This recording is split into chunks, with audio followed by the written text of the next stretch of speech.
Hi mga mama! Welcome back to my channel! So for today's video, dito pa rin tayo sa Palawan, sa Puerto Princesa. And sa mga tanong sa kami nag-i-stay, dito kami kay Kuya DK. Malaming nakakaalam ko sa kami nag-i-stay, pero may mga iba na hindi. So dito kami kila Kuya DK, inuulit ko lang. Si Kuya DK is friend siya ni Madam Ivan. So kami mga bakla, mga sampid. Naki-join kami. Pero sige, di kinakasama namin siya before. Yung una namin punta dito sa may Palawan, sa kanya kami nag-overnight ng mga bayot. Then, kinabukasan nun, diretso na kami papuntang El Nido. Yun yung unang namin. Ngayon nga, maulan dito sa Palawan. Kaya grabe, wala kaming vlog. Dapat may mga vlog kami na gagawa kami ng challenge, ng wearing. Kasi di yung magawa kasi sobrang ulan. Sa mga taga-Palawan dyan, please keep safe. And sa mga, ano ba, tourist natin, sa mga tourist, hindi alam eh, sa mga turista natin, nakakalungkot isipin. Pero alam mo yun, parang nakakalungkot kasi, syempre, nag-travel sila sa Pilipinas, lalo na sa Palawan para mag-enjoy, may experience yung mga beaches, pero, di ba may bagyo nga, so parang naawa ako sa kanila. Pero, I hope naman na ma-enjoy pa rin nila yung kanilang vacation here. Kasi sa paglalabas-labas na may mga bakla, may nakita kami mga apaw. So, alam nyo maulan, so anong gagawin na dito, di ba? Ang mahalaga naman is safe tayo. Pero yun nga, maulan, kaya ingat sa mga taga-Palawan dyan. Ang aga pa, anong oras na ba? 8:43, nagising ako ng maaga. Nagising ng maaga or wala pang tulog ang mama. Bago tayo mag-proceed sa ating vlog talaga, gusto ko munang mag-story time. Siyempre, gusto nyo rin mag-get yung mga chika-chika ni mama sa mga nangyayari-yari. Kasi nabasa nyo naman sa title, ayun yung title natin, for sure. Kaya nyo kinlik tong vlog na to kasi gusto nyong malaman kung bakit tayo muntikan ng mabudol ng isang apam. Magkakape muna tayo. Ito yung kape ko. Ayan, taro, kape. Ang sarap na ito, in all fairness. Sabi ko, hala, my God, ang sarap. Tapos, hindi ko alam kung meron ba sa Manila or dito lang sa Palawan meron ganito. I don't know. Comment nyo nga sa mga taga Manila dyan kung meron kayong nakikita ng ganitong product na nabibilhan. Sarap siya tuwing morning. Ang story time natin for today is nakakaloka.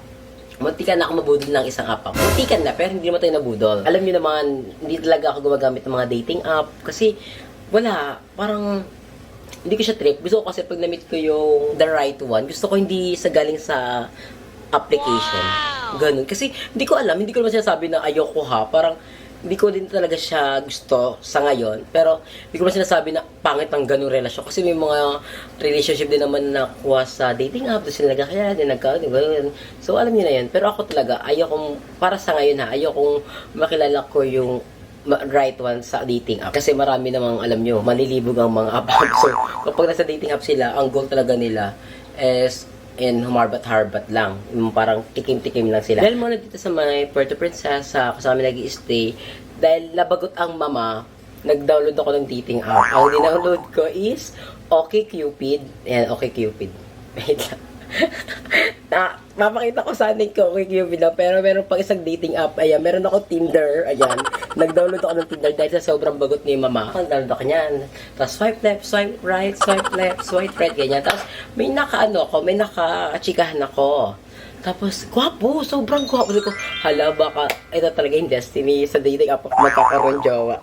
Yun na nga, usap-usap kami. Yung unang usap namin, okay naman, ganyan-ganyan. Tapos, gusto niya ako maka-video call. Kaso sa video call kasi, wala sa dating app nun. So, kailangan kayo, lumipat kayo sa isang site or application na pwedeng mag-video call, kundi sa Messenger. Hiningi niya yung account ko sa Messenger. So, binigay ko naman yung akin.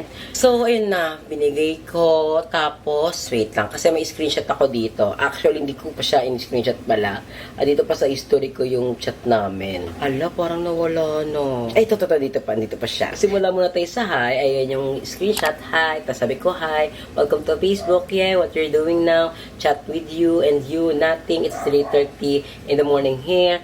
You not yet sleep. I went to bar with my friend. Just got home 1 hour earlier. Tapos sabi niya, you drunk? Sabi ko, nope. I just drink wine. Can we call? Sure. Okay. Wait. Hi. Call. Sure. Tapos tinawagan niya ako. Tapos hindi ko kasi na-receive. Tapos tinawagan ko siya. Tapos sabi niya, ito na yung tricky talaga. Yung parang may something fishy na talaga siya. Nag-video call kami. Tapos pagka-video call namin, sobrang gwapo niya, mama. Legit, kung i-rate ko siya from Chris Evans. Si Chris Evans kasi yung apam na parang, my God, kakainin ko lahat. Parang kahit bubugin niya ako araw-araw, kahit sobrang red flag niya, okay lang. Yun. Si Chris Evans is 10. Tapos itong apam na to, siguro masyado siyang mataas si Chris Evans. Siguro 8. Sobrang gwapo niya, mama. Gusto ko i-9 pero masyado malapit kay Chris Evans. No yun. So, 8 siya. Ganun, 8/10 yung gwapo niya para sa. Pero gwapo talaga. Tapos, sinabidyo call kami. Tapos, eto na, papakita ko na yung screenshot. You're not answering, I hear you. Yes, I hear you. I can speak. Tapos, sabi ko, why? Yun na, video call kami. Tapos nagkasal ko, hi, what are you doing now? Ganyan. Tapos, hindi siya salita. Tapos sabi niya, ito na, I hear you. Yes, I hear you. I can't speak. Sorry. Sabi ko, why? I lost my voice in an accident, gym accident. 7 years ago, I lost my voice in an accident. I can speak. It was an accident at the gym. I was bench pressing a tread to lift a bar. I tried to lift a bar with too much weight and I lost control and it fell on throat. It nearly crushed me to death. I was lucky to escape, but my throat is damaged. Internally, it is called aphora. Sorry. Tapos sabi ko, wow, that's like, parang ano ba yung sabi ko, wow, that's so sad. I'm so sorry for that. Ganyan. Tapos, okay lang. Sabi ko, ala, sayang naman. Gwapo pa naman. Tapos, di siya nakapagsalita. Tapos, sabi ko, ay, parang may mali. Parang, sabi ko sa video ko, parang recording yung video. Parang naka-record yung video. Kasi, bago niya katawagan, ang tagal niya bago mag-chat. Itong okay wait niya, sila niya ng 3:45. Tapos, nag-hi siya, 3:57. Tapos, nag-invite siya ng call, 3:59. So, bakit? Ba't ang tagal ng ano? Bakit? Siyempre, kung gusto mo makipag-call ka kaagad. Ba't ang tagal ng call niya? Yun na nga, ang eksena. Sabi ko, ay, parang yung video call namin is recorded. Ganon. Tapos, alam niyo naman sa panahon ngayon, uso ang catfishing. Hindi ka sa pag-ano. Ngayon, may recently lang napaano ko sa balita na merong na-catfish. Tapos, ang babae, na-catfish siya na ang jowa niya daw is si Chris Pratt. Ay, si asawa ni Angelina Jolie, basta si Brad Pitt. Ayun, si Brad Pitt, asawa niya daw, jowa-jowa. So, bakla, nakuhaan siya ng 100 million pesos, ganun, bongga. So, alam niyo, uso ngayong catfish. Tapos, yung nakaka-catfish pala is taga Nigeria. Napanood ko yun sa TikTok. So, search na lang kung ano yung buong story. Basta yun. Yun na nga, back tayo sa topic ko. Feel ko parang may something fishy. Tapos, sabi ko, can you just say hi to your camera? Ganyan. Tapos, bakla, hindi siya nag-hi. Tapos, parang, bigla akong pinatayan. Ay, alam mo, yun na, alam ko na to, scam to. Tapos, yun na, pagka end dami ng call, bigla ng this person is unable on messenger. So, nalawak ang mama. Bakit nanging ganon? Buti nan talaga, parang mautak si mama, matalino. Parang hindi ako basta-basta nalolok sa mga ganyan. Pero ang gwapo. Pero huwag niyang i-expect na magbibigay ako ng pera. Kasi malabo ako magbibigay ng pera. Oras pa pwede. Parang, kaya akong magulgul ng oras sa kanya, pero yung magbibigay ng pera, magsisend, wag na, pambili ko doon ng pills yan. So, yung chika ni mama, naka-experience ako ng gantong eksena sa buhay ko na, kaya ako gumamit ng dating app para makakita ng right one, ganyan. Tanggal bagot, pero ganito yung inabot ko, parang nabudol. So, sa mga gumagamit din siya ng dating app, sa mga sister ko dyan, kasi lahat naman gumagamit ng dating app, kasi lahat ng tao na sa social media na, maging extra careful. Maging extra careful tayo kasi sa panahon ngayon, grabe, ang dami na ng mga nambubudol, ang dami na nakaka-catfish. Tsaka kapag may na-meet kayong someone sa dating app or kahit saan man, huwag kayo mag-send ng mga private parts nyo kasi hindi nyo alam pwedeng gamitin yan para i-blackmail kayo. Ngayon, nakakaloka kasi yung pangalan niya naman hindi nagbago, Mab sa Tinova, pero ang profile niya is si Mama Mary. Ayan, si Mama Mary ang profile niya. Update ko na lang kay later kung anong mangyayari kasi yung mga bakla, tulog pa sila. Ang oras pa lang kasi is 8:53. Ako, din ako matutulog kasi may tulog na ako. Putol-putol ang tulog ko lately. Tutulog ako ng mga 5, tapos nagising ako ng 6, tapos hindi na ako makatulog. Tutulog ako ng 12, ganun.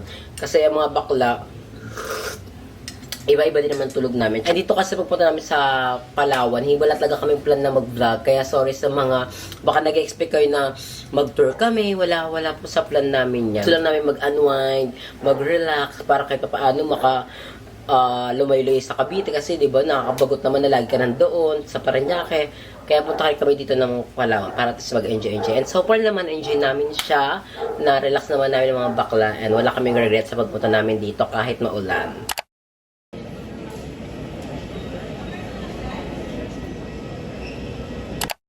So, ayun And mga mama, update lang. Nakauwi na kami dito sa Manila. And ngayon nasa Cavite ako. Diba? Ang bilis ng pacing. Chika-chika lang ako sa Palawan ngayon. Andito na ako sa Cavite. Pero pagka-uwi ko naman, hindi naman ako dumiretso dito sa Cavite. Dumiretso muna ako sa bahay namin. Nag-stay muna ako dun kasi pagka-uwi ko talaga ng Manila, ng airport, dapat talaga sa Cavite diretso ko kasi mga gamit ko nga para di na ako magbibit-bit ba dito. Pero dahil napagod ako, grabe, pagod ako. Sabi ko, sabay na nga ako uwi. So ayun, nasabay muna ako nag-stay and then dito na sa Cavite. And ngayon, ako yung bati dito sa bahay ni Madam Ivan. Alam niyo naman, si Mama ang bantay.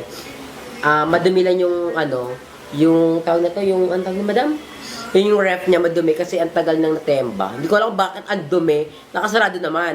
So ayun yung logic. Hindi, nasa ugalit talaga ng may-ari ng bahay yan.